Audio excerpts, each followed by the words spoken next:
I have to confess that the title of this podcast and the book upon which it is based is actually a little redundant. That is, all writing really is fearless. But when I say writing, I mean when you're actually writing, when you're down the rabbit hole, when you're following the story. You can't be afraid and writing. Two things are mutually exclusive. However, there's a lot of fear surrounding writing, which is why I do this podcast and why I wrote the book and do the work I do. So let's look at what that fear actually is as it relates to the creative process specifically. Well, there's two aspects to it. And the first is that fear is information. Fear is information. It is telling you where your attention is going. It's very similar to if you were walking across a balance beam and you were paying attention to your body to find out, to determine if you are balanced or imbalanced. That is to say, when you're balanced, there's a feeling of centeredness and relaxation in your body. But if your attention begins to drift to the left or right, then you feel that mild discomfort of imbalance. And that tells you where your attention is going, so you can shift your attention back to the center, to be centered. You see, it's all information, the experience you're having in your body. And if you think of it, both the feeling of being out of balance and the feeling of being in balance are both cooperating for the same objective, which is to keep you on the balance beam and going where you're going. And so fear is the same way. It's telling you your attention has strayed somewhere it shouldn't be. It's like you've wandered into the wrong neighborhood. It's speaking to you in the only language it knows, which is the discomfort, the anxiety that we have named fear. And where is that attention going?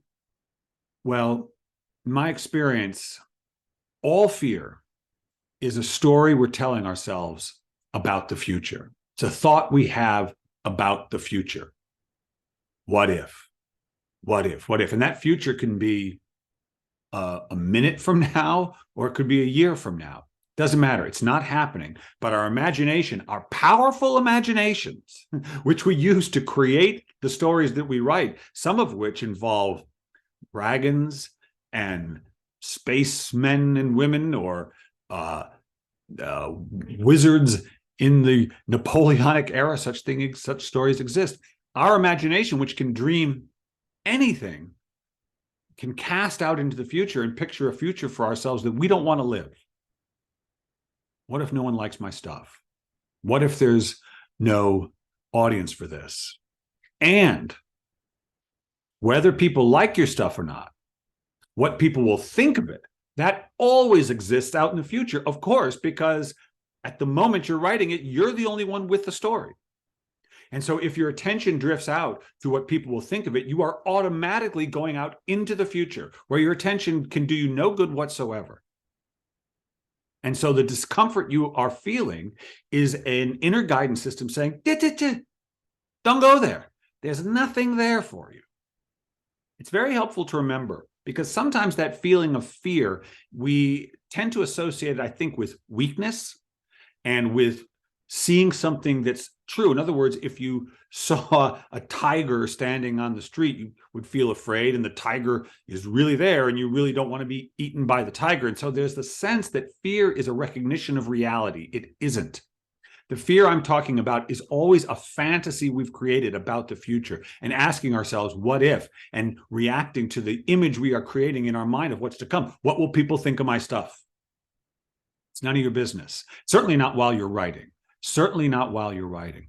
And so while you're writing, if you can pay attention to how you're feeling physically, a subject to which I will return often in this podcast, and if you begin to experience that fear, if you can see it as information, not confirmation that you are doing something wrong, or that you're a bad writer, or because fear and failure often feel very similar. If you can just see it as information that your attention has gone somewhere it shouldn't be, then you can pull it back. Just like a gymnast on the balance beam feels her attention drifting left or right. She doesn't say, oh my God, what have I done? My attention has drifted. I'll just fall up. No, No, she doesn't just fall off the balance beam. She brings her attention back. It's the same process. It's the same process. Bring your attention back to the present moment where the story is being told, because the present moment is the canvas where all creation occurs and where you want to be. So it's just information.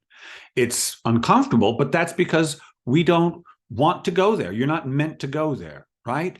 You're meant to be in the present moment with the story as it's being told, and also with yourself, because that's where you are.